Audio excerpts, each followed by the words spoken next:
Magandang umaga, magandang tanghali, magandang hapon at magandang gabi sa ating lahat. Isa na naman pong pag-aaral sa salita ng Diyos. Kumusta po kayo? Kami po rito ay umaasa ho sa Pilipinas, lalo sa ating mga kababayan na nasa ibang bansa. Pagpalain po kayo ng Panginoon, pakaingatan kayo ng Diyos sa lahat ng panahon. At patuloy po na sa ating pakikibaka dito sa pandemya natin kinakaharap ngayon. We have the confidence from God, we have the hope from God, because our God will never leave us nor forsake us. We are God's people and He is our refuge in times of trouble.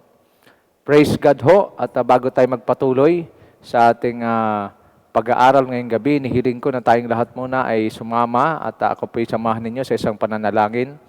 Patuloy natin ipagpanalangin ang ating bayan, ang lahat ng nangyayari sa sanlibutan, because we know that the Lord is waiting for His people to come to Him in prayer, waiting for His people to intercede, intercede for what is happening all over the world. Tayo po'y manalangin. Amang Diyos na makapangyarihan sa lahat, kami po ay nagpapasalamat sa inyong kabutihan sa aming buhay. Salamat po hanggang ngayon kami o Diyos ay humihinga at mayroong hininga, may lakas. Salamat din po sa miracle of life namin nararanasan bawat araw. Sa mga oras na ito kami po ay nagpapasalamat sa patuloy ninyong pagkilos sa aming mga buhay. Sa mga sandaling ito, amin pong nilalapit sa iyo ang lahat na mayroong karamdaman, lalo na specifically mayroong COVID-19. In the name of Jesus, we decree healing right now. In Jesus' name, we come against COVID-19 in the powerful name of Jesus. At sa mga oras din pong ito, Panginoon, dalangin ko, O Diyos, ang lahat po na mayroong mga dinaranas na karamdaman sa iba't ibang bahagi ng kanilang katawan. In the name of the Lord Jesus Christ, I decree and release healing to you in the name of Jesus Christ. Receive your healing right now. Be healed in the name of the Lord Jesus Christ. Some of you are suffering from pain, others suffering from high blood pressure.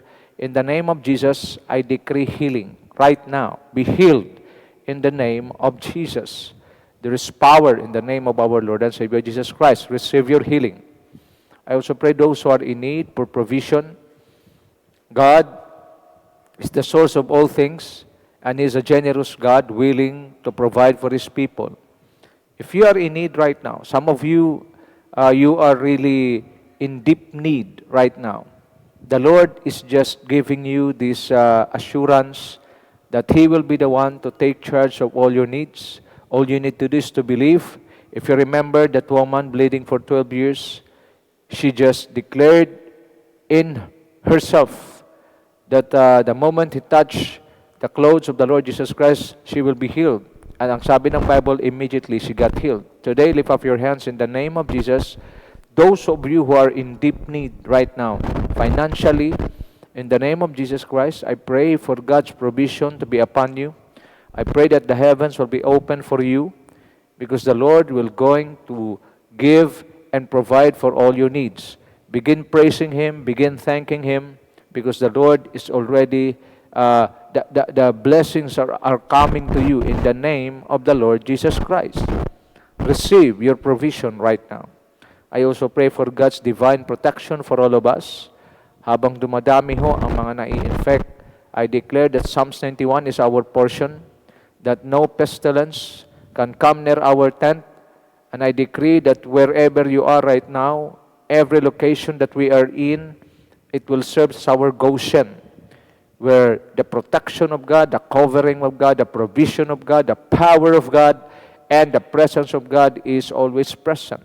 I pray that you will be in your Goshen, and as we continue to journey towards Zion, in the name of the Lord Jesus Christ, I rebuke all sickness, I rebuke all viruses to come near your tent. I pray that we will only see the judgment of God, but it cannot come near us. Salamat po, Panginoon. Begin to thank God. Hallelujah. And I also pray those who are being discouraged, those who are being they lose heart in living. I pray that the Lord will grant you peace, the Lord will grant you strength, and the Lord will grant you hope. Because in the name of Jesus, I believe that God is doing something and extracting the best out of this pandemic, Romans 8:28. And we know that in all things God works for the good of those who love Him, those who are called according to His purpose. Let us love God with all our heart, mind, soul, and strength. Receive it now in the name of Jesus. Father God, we also come to you, God, Holy Spirit. Enlarge the capacity of our spirit as we receive your divine word tonight. Help us to provide the right environment for your word, which is our spirit. Father, I pray and I rebuke all distractions right now in the name that is above every name, in the name of our Lord and Savior Jesus Christ. And I pray, Father God, that your word will penetrate into the very core of our spirit so that we will be established and empowered tonight to secure our victory in the coming days. Salamat muli, Lord. Itong aming dalangin sa makapangyarihang pangalan ng aming Panginoong Hesukristo, sa gabay ng banal na Espiritu at sa kaluwalhatian ng Diyos Amang nasa langit.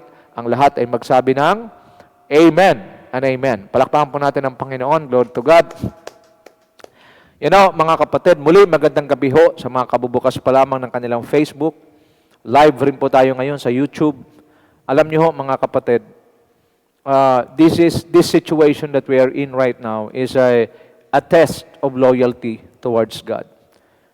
I believe that God is behind and He is behind in every situation and He is in control because He's the one who seated on the throne. So mahalaga ho na palagi natin itong pakatandaan that the one who sits on the throne is none other than God our Father. And He is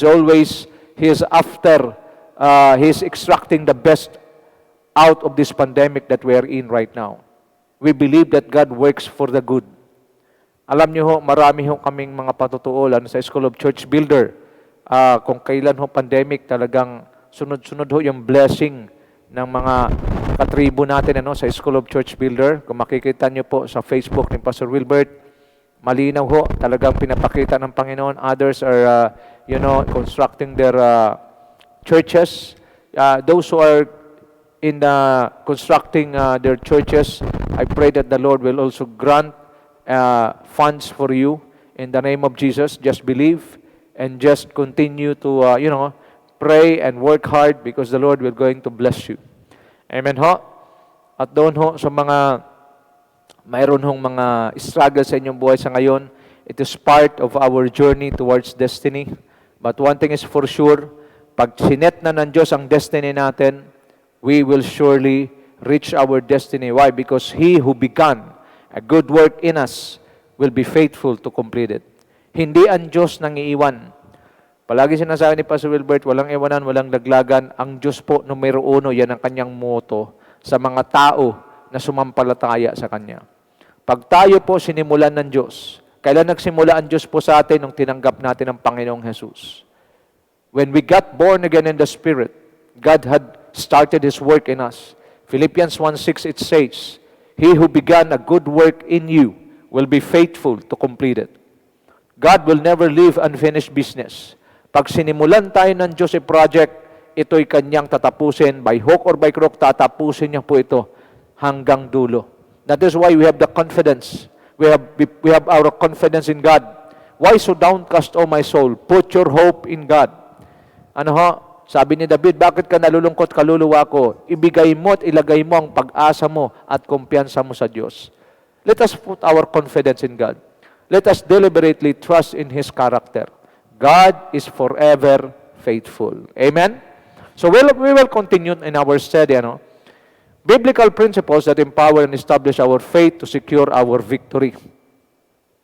And we are now in the 8th lesson ng ating pag-aaral na kung saan napag-usapan natin noong nakaraan is being a good steward of everything that God had entrusted us. Lagi natin tandaan, lahat na meron tayo rito sa mundo, buhay man natin, hininga, lahat ng tinatangkilik natin, let us be mindful and let us be, let us put everything in right perspective. That everything that we have, even our very lives, our breath comes from God. To prove to you, kaya nga ang ating pangwalong pinag-uusapan is being a good steward of everything that God had entrusted you. Because one day, all of us will give an account before the true and living God. Mayroon hong pagsusulit. Ako po ay nakikiusap sa lahat ng mga nakikinig ngayong gabi. Let us do what is right before the eyes of God and the eyes of men.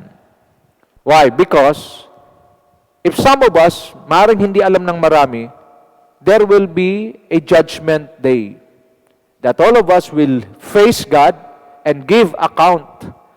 And to prove to you that we need to be careful, we need to be good stewards of everything that God had given us or entrusted to us. Ang sabi sa Psalms 24 verse 1, the earth is the Lord's and everything in it, the world and all who live in it. Ang buong mundo at ang lahat na nakatira rito ay pag-aari lahat ng Diyos. So, ibig sabihin, kasama tayo. So, this life that we have, that we should understand na hindi pa ito sa atin. Because most of the time, pagka hindi natin naunawaan ang kapahayagang ito, napakataas ng tendency that we are living our lives according to what we want. And that is totally wrong.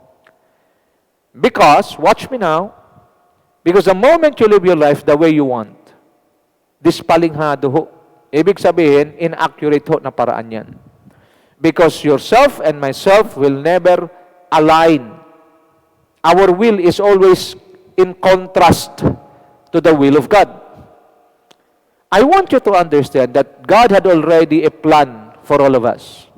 Jeremiah 29 verse 11. For I know, God said, I know the plans I have for you. Plans to prosper you and not to harm you. Plans to give you hope and a future. So kung mayroon ng plano sa buhay natin, wala tayong dapat ikatakot, wala tayong dapat ipangamba.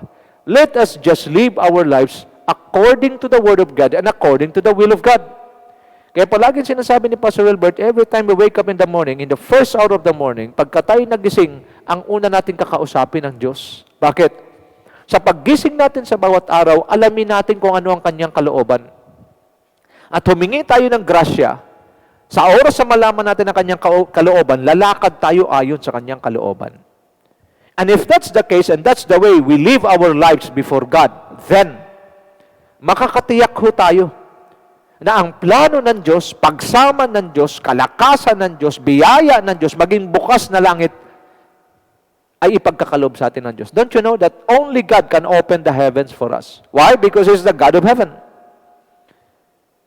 So, sino lang ang pwedeng magbukas ng langit? God will not open, God or the heaven will not open itself unless God will open it. Catch the revelation tonight, mga kapatid. Kung mayroon man tayong bigyan ng kaluguran at dahilan kung bakit tayo humihinga at nabubuhay araw-araw, ito ay gawin ang kalooban ng Diyos sa ating buhay. God has already a plan for each one of us. Ang iyong tungkulin at aking tungkulin, alamin kung ano ito. At sa pagtutuklas ng kalooban ng Diyos, nangangailangan ito ng malalim na commitment. Nangangailangan ito ng malalim na pakikipag-ugnayan sa Diyos Espiritu Santo. Ugnayan na malalim sa salita ng Diyos. Because kung mayroon mang alamin, lalo na mga mananampalataya, ito'y walang iba kundi ang kalooban ng Diyos sa kanilang buhay. Nothing more, nothing less. Because if a person doesn't know the will of God for his or her life, mataas ho ang tendency na gagawa siya ayon sa kanyang gusto.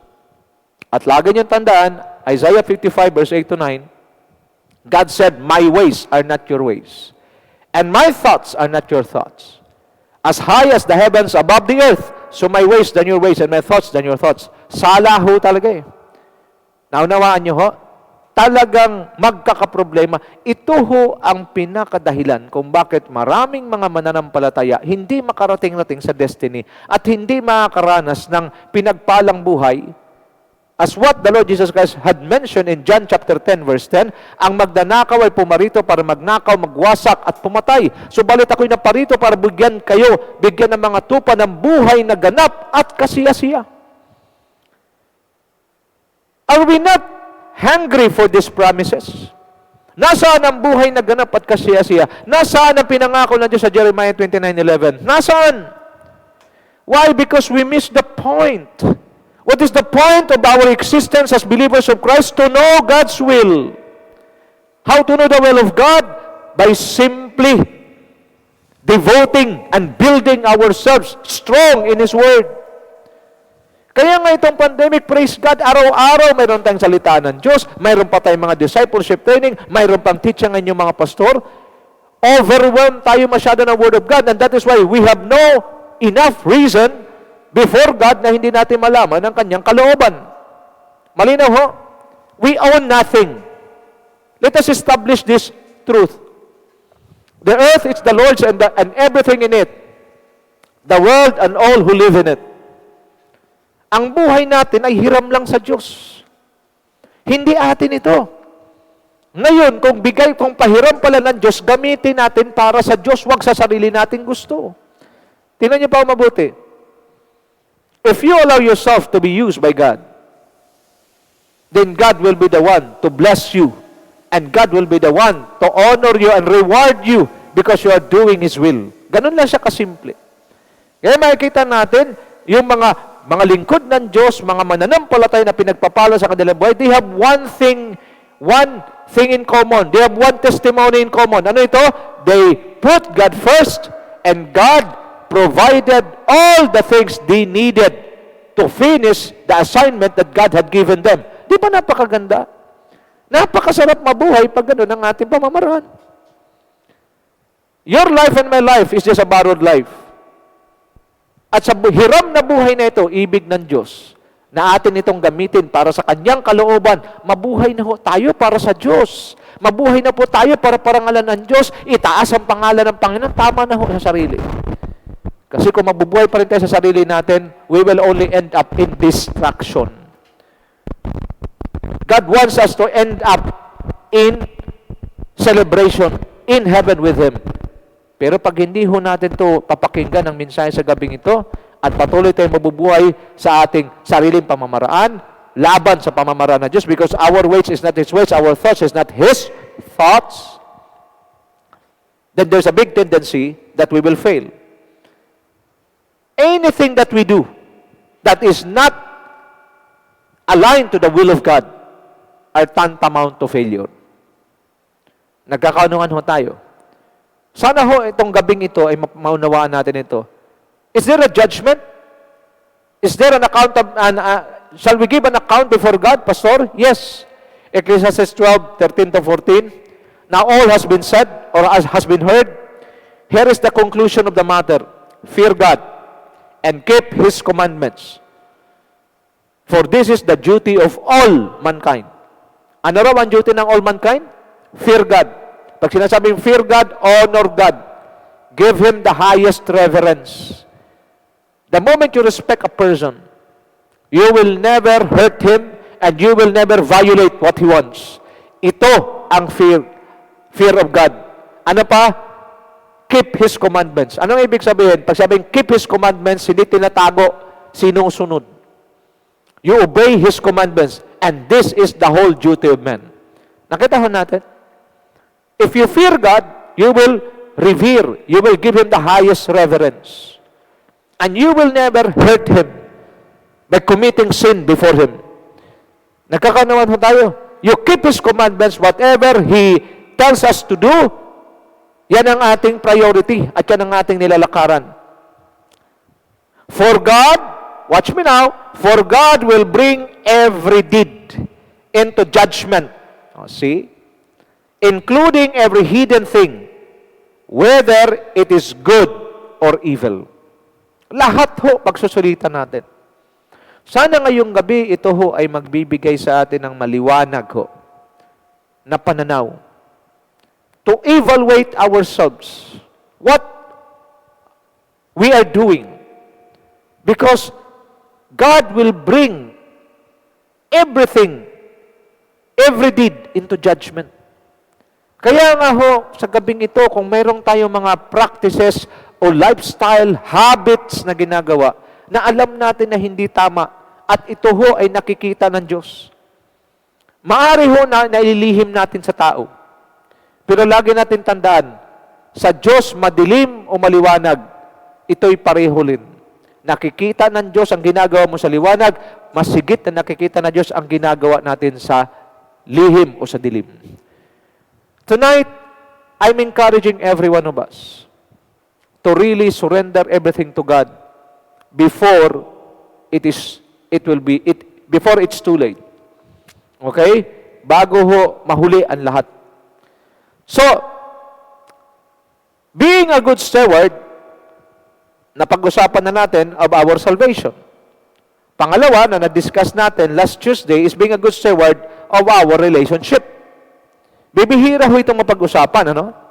So, being a good steward with our relationship, dalawa po ito hinati ko, physical at saka spiritual. In the physical, to our household or family, which is na-discuss natin nung Tuesday. Pangalawa ho, letter B, to authorities above you. Sino-sino po ito? Mga authorities above us, our master, our boss. Yung leadership na nilagay ng Diyos above us. And then, ang pangalawang leadership na malawakan ay yung government. And then in the spiritual, of course, we will also be good steward of our relationship with the builder, God Himself. Tawag ni Pastor Wilbert yan, divine connection with God. Pangalawa, to the co-builder of God, which is your pastor. In the spirit ito, pangatlo, to your co-worker, which is the brethren. So, let's just have a short of review, no? Be a good steward of your relationship with your household or family. Because this topic is seldom discussed. Bibihira ho. Masyado tayo naging focus sa ating kalalagayang spiritual, paano lumakas, hindi ho masama. But most of the time, yung ating sariling pamilya ay hindi ho natin natututukan ng maayos.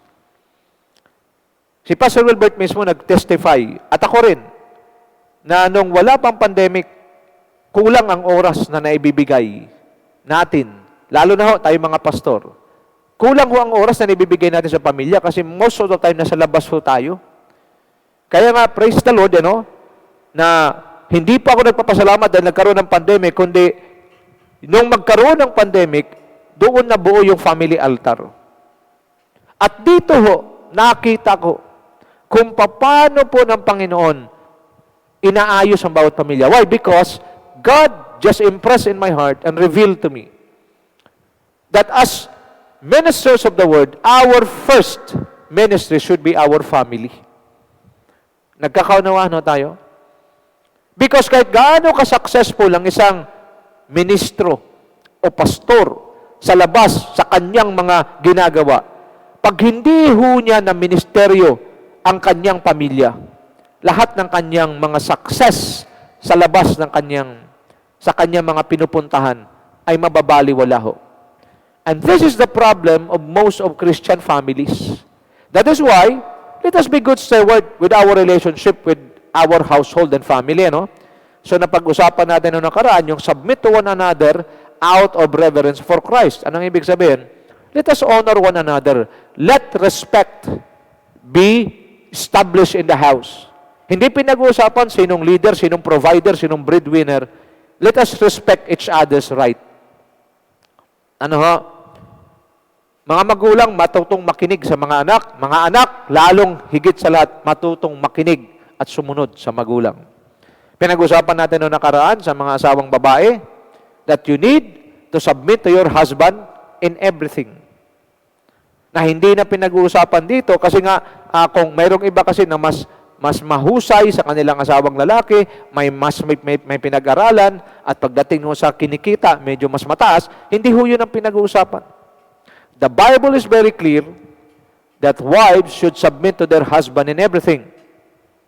Now, pinakita rin naman natin noong nakaraang Tuesday, okay, na yung husband ang head ng wife. Kaya kung mapapansin niyo, mga kababaihan, pag kayo ho ay nag-asawa na, nawawala ho ang ibig sabihin, napapalitan ho ang inyong apelyido, at ang dadalhin yung apelyido na ng inyong asawang lalaki. So, sabi, the husband is the head of the wife. So, Christ is the head of the church, His body of which He is the Savior.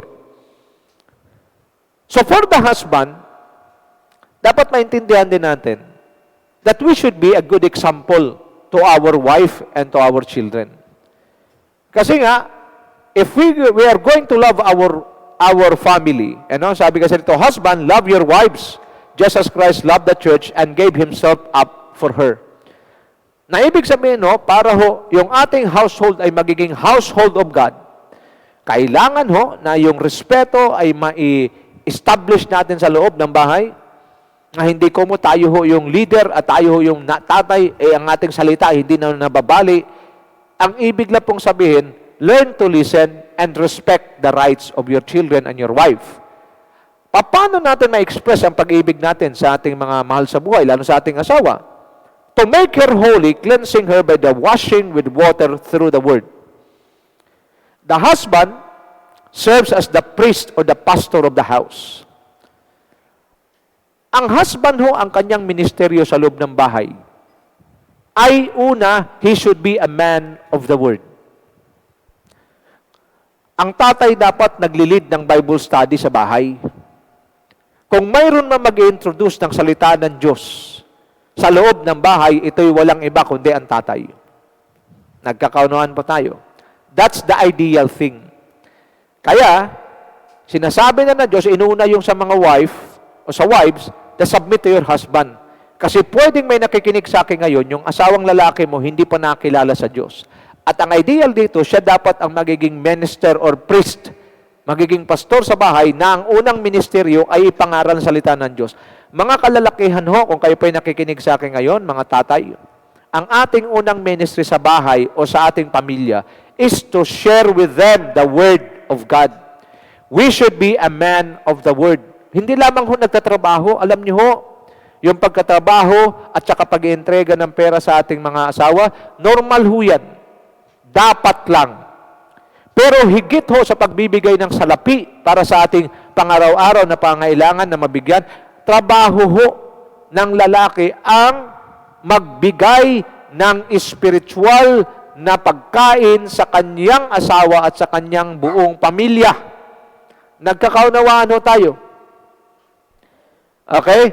The word is the father's first ministry. Unawain niyo po, mga kapatid. And to present her to himself as a radiant church, without stain or wrinkles or any other blemish, but holy and blameless. Anong ibig sabihin? Ang tatay din ang nagiging maganda at tamang testimony at example para i-model, watch me now, i-model ang holiness and righteousness sa loob ng bahay. Fathers, husbands, it is our job to what? It is our job to bring our family, our wife, our children. Naunawaan natin, before God, blameless and holy. Nagkakaunawan tayo, mga kapatid. Kaya, pagka hindi magampanan ito ng asawang lalaki, ito ang nagiging pintuan para ang kaaway ay makapanalasa. Pag hindi ito ma-establish sa loob ng bahay at hindi maibigay ng lalaki ang kanyang tungkulin na magiging man of the word at magiging pastor sa kanyang pamilya, magbabahagi ng salita ng Diyos sa mga sariwang kapahayagan, salita ng Diyos, hubugin ang kanyang pamilya sa holiness and righteousness, we will have a problem. Ipipresent mo. Husbands, if you are listening, you will going to present your wife and your children before God holy and blameless. Ito ang ideal. Kaya nga, being a good steward of our relationship with our family and household, kailangan ma-establish ito. Most of us, hindi natin ito na-focus. Ang mga babae magpasakop sa kanilang asawa. Pero mga husband, sabi ko nakaraan, bigyan natin ng dahilan ng ating mga asawa at mga anak na talagang magpasakop sa ating authority sa pamamagitan ng salita ng Diyos, magbabahagi at pagiging magandang modelo. If you want them to become people of the Word of God, they will follow God's Word, then demonstrate it first before teaching them. You want them to become holy and righteous, then demonstrate it first. Show it to them. These are our assignments. Napag-usapan natin, nakaraan na kailangan nating gawin ito upang ang ating pamilya ay magiging malakas. Why? Because the first ministry that we should work out is none other than our family.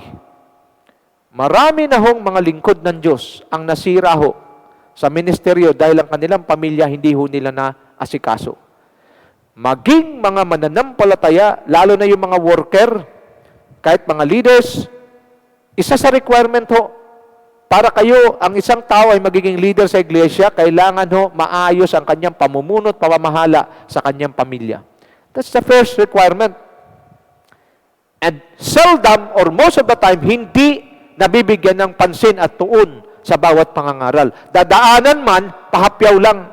Sana ngayong gabi nagiging malinaw ho sa atin. After all, no one ever hated their own body, but they fed and cared for their body just as Christ does the church.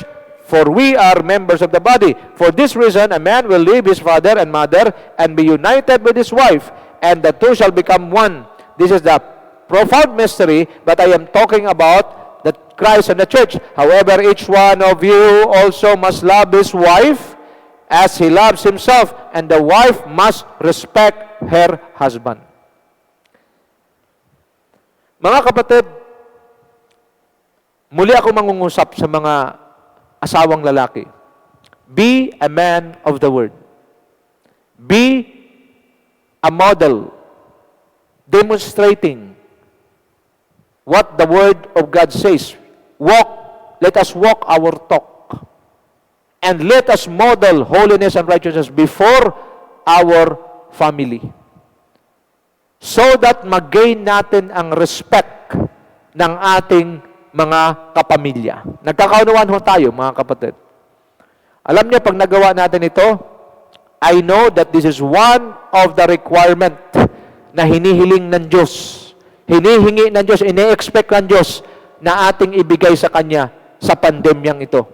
That we will build a strong family, a strong household of God, living according to His Word, walking in holiness and righteousness, loving each other, respecting each other, at tayo ho ay magiging mabuting halimbawa. Ang pagiging ilaw at asin dapat nagsimula sa pamilya, hindi sa labas. Patawarin niya ako sa aking sasabihin. Pag ang ating pagiging ilaw at asin ay sa labas nagsisimula, tiyak punong-puno ito ng pagpapaimbabaw. Kasi ang unang pagiging ilaw at asin dapat una munang nagmula sa ating kanya-kanyang pamilya. Sa mga kabataan naman, sa mga anak, ang sabi sa atin na pag-aralan na nakaraan, Ephesians 6:1-3, Children, obey your parents in the Lord, for this is right. Honor your father and mother, which is the first commandment with a promise, so that it may go well with you, that you may enjoy long life on earth. The benefits of honoring your parents, watch me now, mga kabataan, mga anak, is prosperity and long life on earth. That is why, mayroon akong binigay sa inyo na Old Testament reference, na pag inyong narinig, it will give you an idea na pag-iisipan. Kasi ang Diyos hindi nagbabago noon, ngayon at magpakailanman. Isa ho sa warning ng Panginoon sa kanyang salita sa 2 Timothy chapter 3, na darating ang panahon sa mga huling araw, ang mga anak wala ng paggalang sa kanilang mga magulang. Bakit ito ginagawa ng demonyo? Bakit ang mga bata dinala sa mga pinapanood, na kung saan yung mga pinapanood, hindi nila namamalayan, nagiging rebelde sila sa kanilang magulang. Alam niyo bakit? Because the promise of God in His Word, na hindi mababali at palagi natutupad, once you honor and respect your parents, you will possess long life and prosperous life. Why is it that the devil is leading the youth, mga kabataan, mga anak, na magrebelde sa magulang? Why? Kasi nga, bilang demonyo, ang kanyang trabaho magnakaw, magwasak at pumatay. Ayaw niya na maging prosperous ang buhay mo. Ayaw niya na humaba ang buhay mo. Please, watch me now. Listen to this word na nakalagay sa Bible. Leviticus 20 verse 9, if there is anyone who curses his father or his mother, he shall certainly be put to death. Noon pa ho, batas na ito ng Diyos. Ang sino mang nagsalita ng masama sa kanyang tatay, sa kanyang nanay, pinapatay ho noon. He has cursed his father or his mother and has brought his own death upon himself. Once na lumabang ka, nagsalita ka na masama, sasagot-sagot ka sa nanay mo, anong kabayaran? Kamatayan. Once na ikaw ay nagsalita ng masama laban sa magulang mo, sumasagot-sagot ka, ang sabi ng Bible, siya na mismo ang nagtatakda at nag-iimbita ng kamatayan sa kanyang buhay. Watch me now! Noon, talagang dinalagay ka doon sa isang lugar na kung saan doon ka babatuhin. What about now? Wala na naman ganyan ngayon. Kaya mga kabataan ngayon, pag sumasagot-sagot sa magulang, talagang matindi. Watch me now. Ang sabi rito, yung kulay blue, and has brought his own death upon himself. Hindi man ho literal na babatuhin ka at papatayin. Pero your rebelliousness against your parents, you are inviting death inside you. Naunawaan mo, kapatid? Sasagot-sagot sa magulang, hindi mo pinapansin magulang mo, you will pay the price. Why? Because you are simply inviting death. Ano ibig sabihin? Anong death ito? Wala kang blessing. Alam nyo, pag wala kang pagpapalang natatanggap sa buhay mo, kahit anong sikap mo, parang butas ang bulsa na nilalagyan mo, sinasabi ko sa iyo, para kang living dead. Buhay pero patay. Inviting death. Why? Ano ito? Instead ng iyong buhay ay magiging long life, magiging short life or short-lived ang buhay mo. Sa tagal ko ho, 31 years na paglilingkod sa Panginoon, wala hong sablay ang isang pasaway sa magulang kung hindi masasaktan, mahihirapan. Dalawa lang yan. Ulitin ko ha, look at me straight in the eye. Ang isang rebelde, pasaway sa magulang, dalawa lang ang pinupuntahan. Okay? Kahirapan at pasakit. Yun lang. Ganun lang ang pupuntahan. At pag ito ay hindi pa rin magbabago, nauuwi sa kamatayan. Kaya mapapansin nyo, maiiksi ang buhay ng mga pasaway sa kanilang magulang. Maging sa church, ganun din.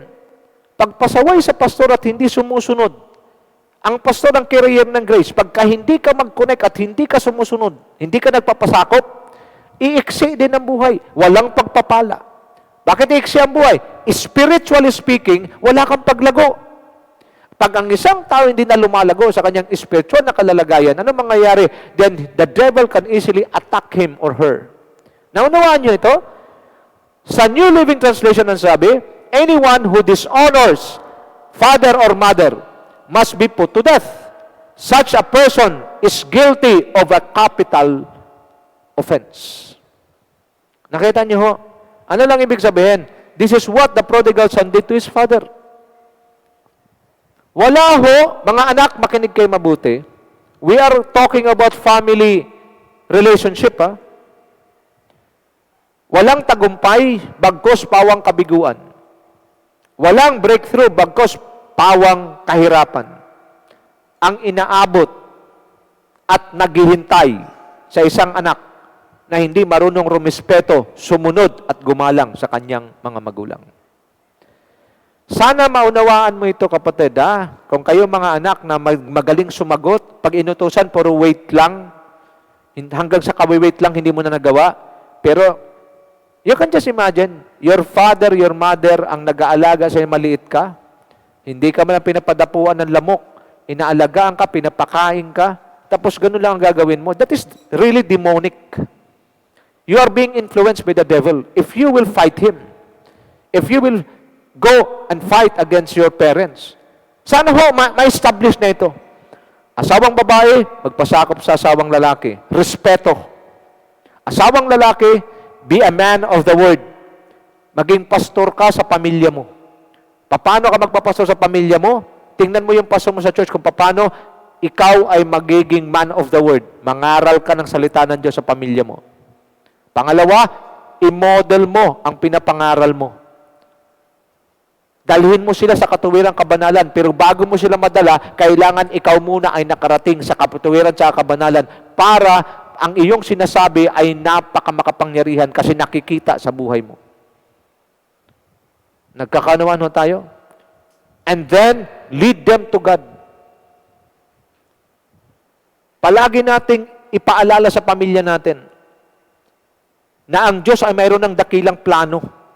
Ang bawat pamilya may dakilang plano ang Diyos. Kaso nga hindi natin ito madalas pinag-uusapan. Kaya iba ang ating pamamalakad sa pamilya. Nagkakanya-kanya, walang respetuhan. Hindi ho po pwede yan. Kailangan mabago lahat ito. Mga anak, huwag sasagot-sagot sa magulang, respetuhin ng magulang, pahalagahan ng magulang, parangalan ng magulang. At yan ang gusto ng Diyos. May pangakong kasama. Hahaba buhay mo, sasagana ang buhay mo. That is why the devil is trying his best. Kung ano-ano mga pinapanood, mga palabas na kung saan nagiging bayolente at nagiging rebelde sa magulang. Kung hindi man, sa mga anak ko, makinig kayo, kung hindi man ninyo maaani ngayon, isang araw maging magulang ka rin. Anong tinanim mo, siya mong anihin. Hinahamon ko kayong lahat, mga anak. Ngayon pa lang, magtanim na kayo ng mabuti, paggalang, pagparangal, pagpapahalaga sa inyong magulang.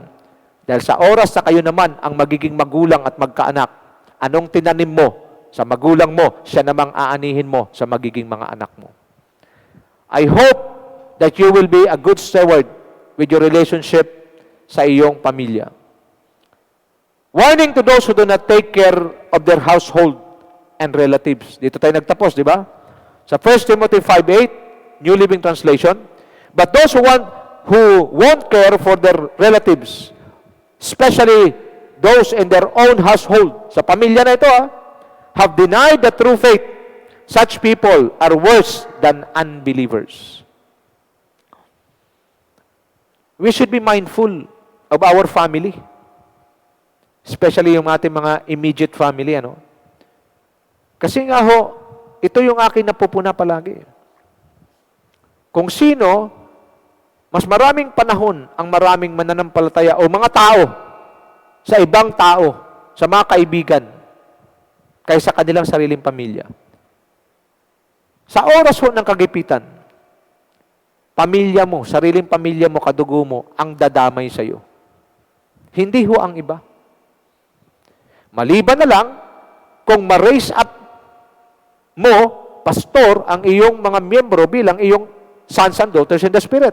At kayo namang mga miyembro, maliban na kayo kikilalanin ng inyong pastor bilang kanyang spiritual sons and daughters, dito mas malalim ang relationship. Nakita niyo ho?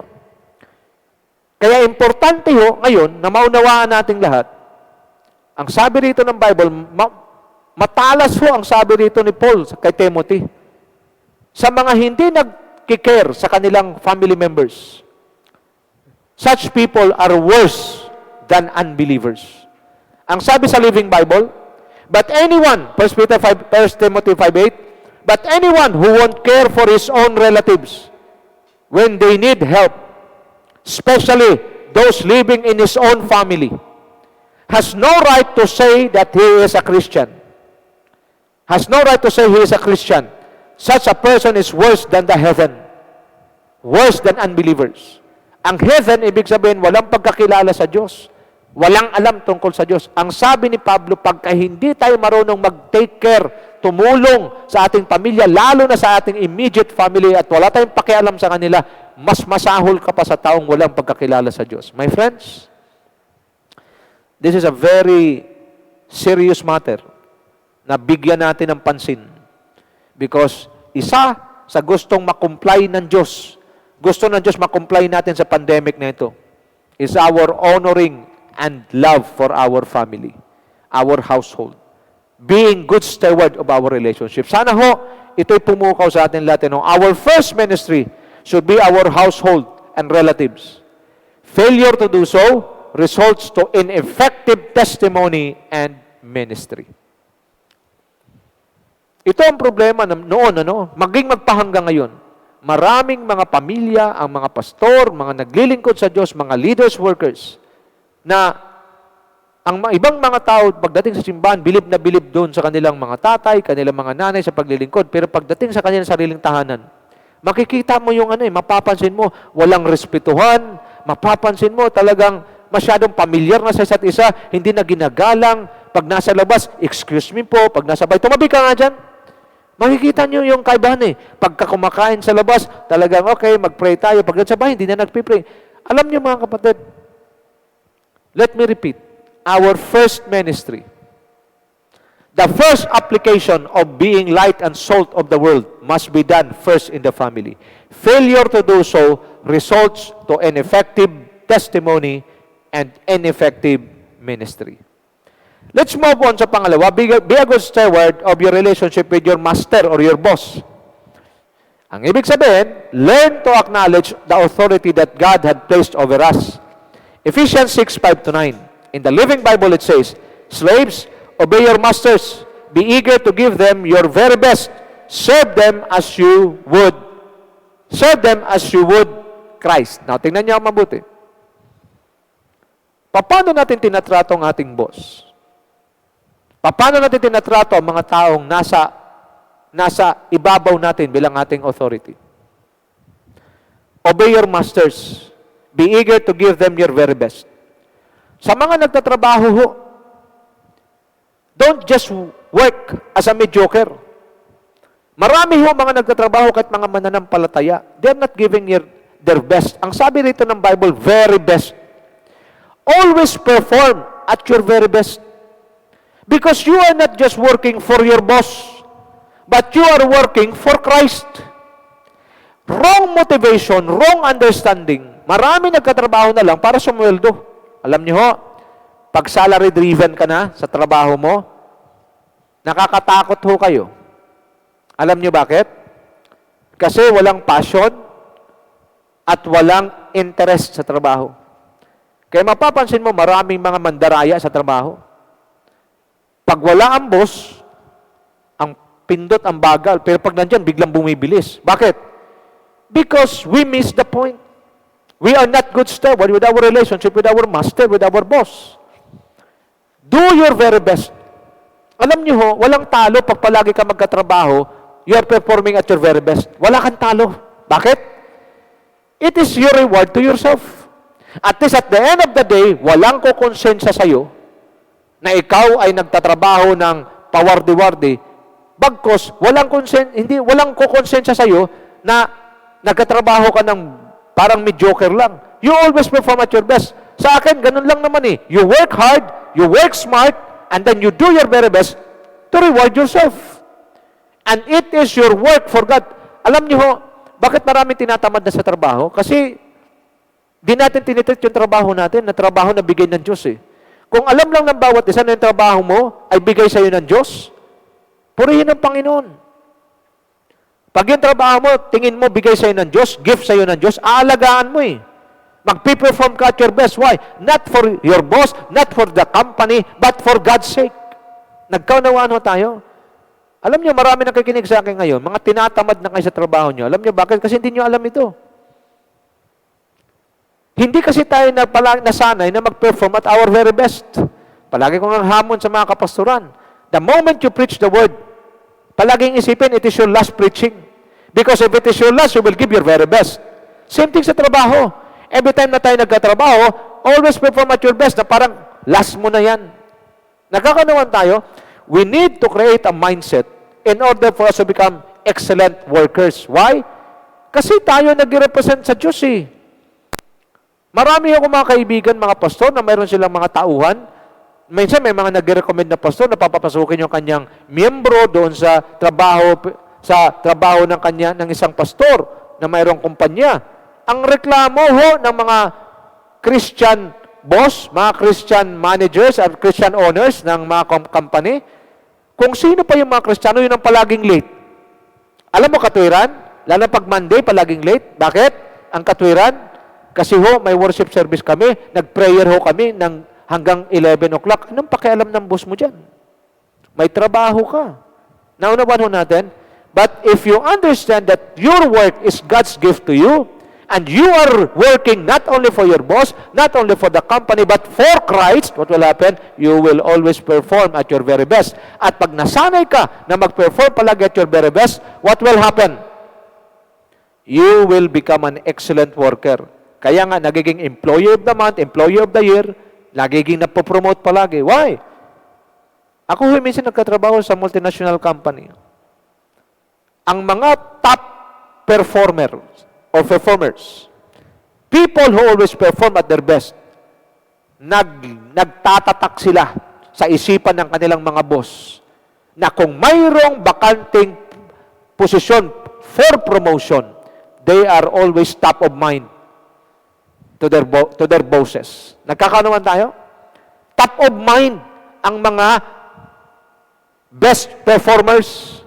Pag mayroong bakante na for promotion, a position for promotion, top of mind. Wala hong talo pag palagi tayo nagpe-perform at our very best. Don't work hard only when your master is watching. Ayan, no? Hindi ko alam kung nabasa nyo na ito. Andyan sa Bible yan. Huwag lang daw magpakitang gilas kung nandyan yung iyong boss. And then shriek.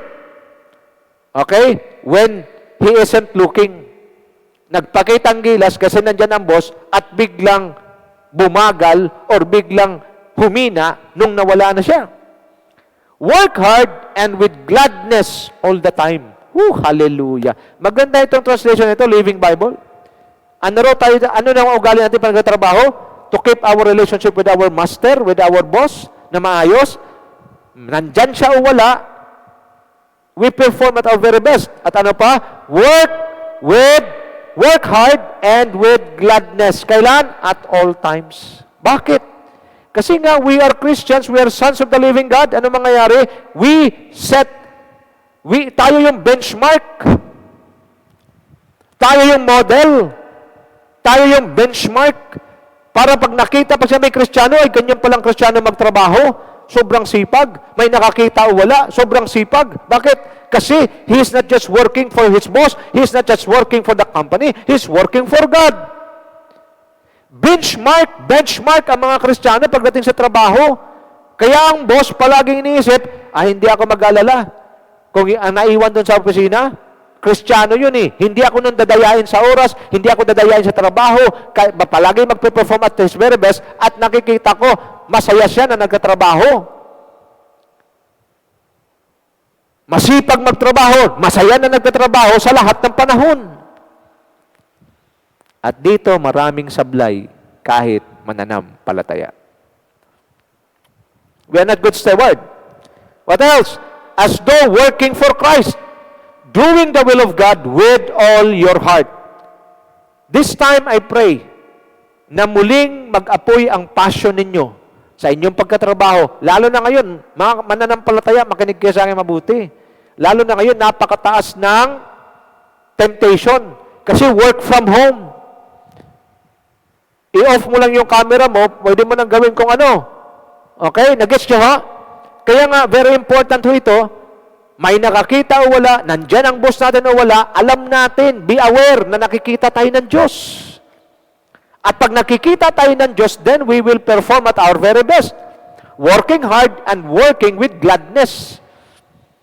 Kaya pag mayroong opening for promotion, top of mind ka. At tiyak na po-promote talaga ang mga nagtatrabaho para sa Diyos na mayroong excellence at nagtatrabaho na may kagalakan, nagtatrabaho na may kasipagan, kandidato palagi sa promotion. Remember, the Lord will pay you for each good thing you do, whether you are slave or free. Walang pagsisikap, pagkatrabaho na hindi ng Diyos pinaparangalan at binibigyan ng reward. Kahit ikaw ay boss or tagasunod, lahat ng ating ginagawa, maging mapasimbahan sa lahat ng aspeto ng trabaho o pamumuhay, nakikita ng Diyos lahat. Ako po'y nalulungkot pag nakakarinig ako ng mga mananampalataya na puro reklamo sa trabaho. Nagrereklamo sa trabaho, pag inalis mo naman ang trabaho, ayaw naman. Sana lang kailangan mong gawin? Na ano? Bakit nagkakaroon ng reklamo sa trabaho? Kasi hindi natin naunawaan ito. And I want you to understand, please, that the Lord, remember that the Lord will pay you for each good thing you do, whether you are slave or free. And you your slave owners, mga boss naman, yung mga boss, makinig kayo, must treat your slaves right. Kung kayo ay may mga empleyado, itrato niyo sila ng tama. Just as I have told them to treat you. Don't keep threatening them. Huwag niyo silang abusuhin at huwag niyo silang i-threaten. Ano ba Tagalog ng threaten? Pagbantaan na pag hindi ka umayos, ganitong gagawin ko sa iyo. Please don't do that. Magpasahod kayo ng tama, ibigay niyo mga tamang benepisyo upang ang inyong negosyo ay pagpapalain ng Diyos ng todo-todo. If we fail to give the benefits of our workers, do not expect God to bless your business. Lalo na ho na tayo mga Kristiyano. Because Christians, ulitin ko, tayo ang benchmark pagdating sa trabaho, tayo rin ang benchmark pagdating sa negosyo. Nagkakaroon ho tayo. Huwag nating tipirin, huwag nating tipirin yung pagbibigay ng benepisyo. Kasi, lalo na pag yung ating mga tauhan ay mananalangin na sa Diyos, at pag nananalangin sa Diyos yan, naririnig ng Panginoon, at ang Panginoon ngayon, ang gagawa ng paraan. Huwag nyo nang hintayin na ang Diyos ang gumawa ng paraan, kundi magkusa na lang tayo, kusang palo, na ibigay natin ang mga tamang benepisyo kasi yan pong itinakda ng batas at yan din ang nais ng Diyos. Watch me now, mga business owners, mga employers. Padala nyo to sa mga employers para maintindihan nila. The best asset in a company is none other than people. Without the people, your company will not grow. So if you understand this is biblical. You should treat your people fairly. Hindi lalago ang negosyo mo kung walang mga tao.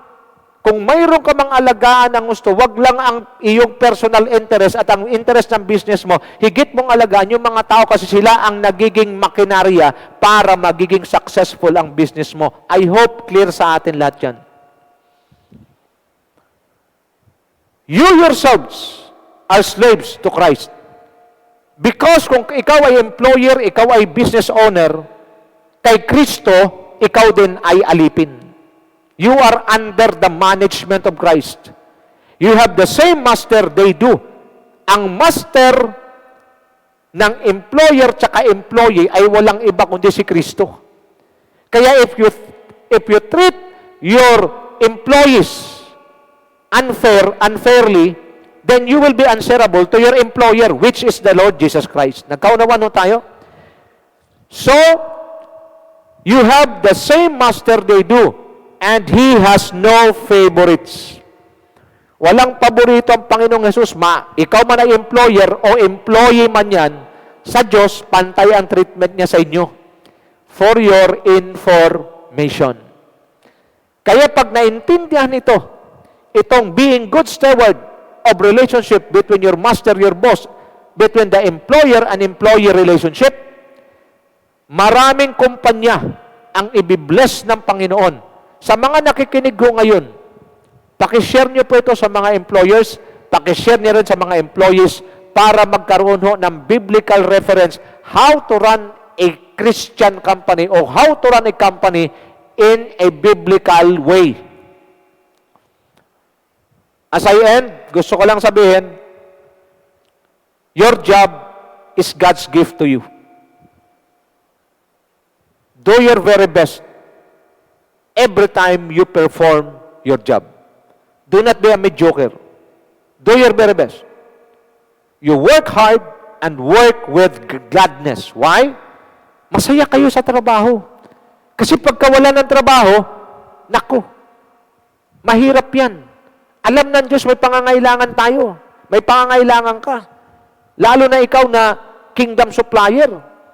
Because the moment you lose your job, what will happen? The work also will be affected.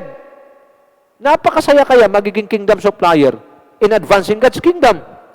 So kung minsan ho napapagod, minsan meron tayong mga hindi magagandang kasama or mga maaayos na kasama sa trabaho, just work for Christ. Just work for our greatest employer. If your employer will not treat you fairly, wag ka madismaya kasi mayroon pang greatest employer, the Lord Jesus Christ. And He will be the one to fix everything. Why? Because your employer, pagdating kay Christ, employer rin siya. Ikaw, employee ka rin ni Kristo. Kaya nga sabi rito, Masters, treat your employees fairly. Give what belongs to them. Alagaan sila kasi sila yun ang makinarya para lumago ang negosyo mo. At tandaan mo, sabi ng Panginoon, through Apostle Paul, tandaan mo na ikaw ay employee rin. Employee ka rin ni Kristo. At yung iyong employee, mga employee rin ni Kristo. Sa mata ng Diyos, walang employer-employee. Lahat kayo employee. So ano mangyayari?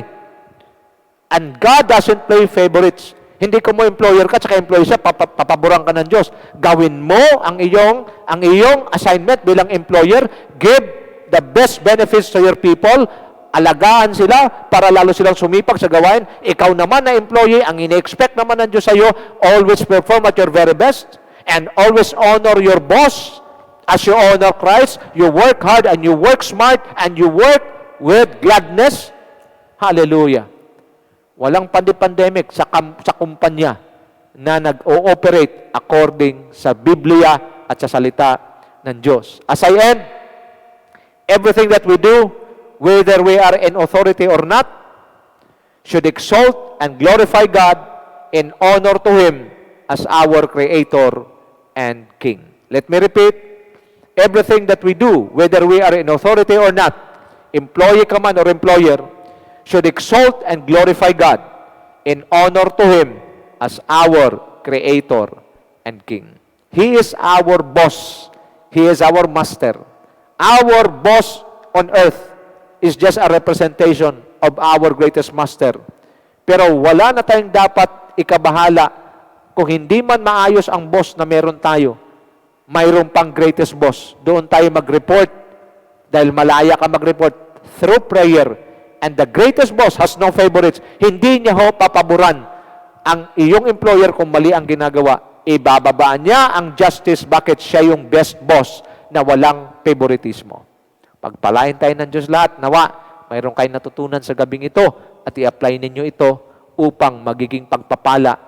Ulitin ko, when it comes to job or working, the Christians should be the benchmark so that people will see na hindi lamang tayo pang simbahan, maging pang opisina o pang trabaho, nakikita sa buhay natin si Kristo. Kung kayo na may employer, be a benchmark of a good company and a good employer, giving the right benefits to your people.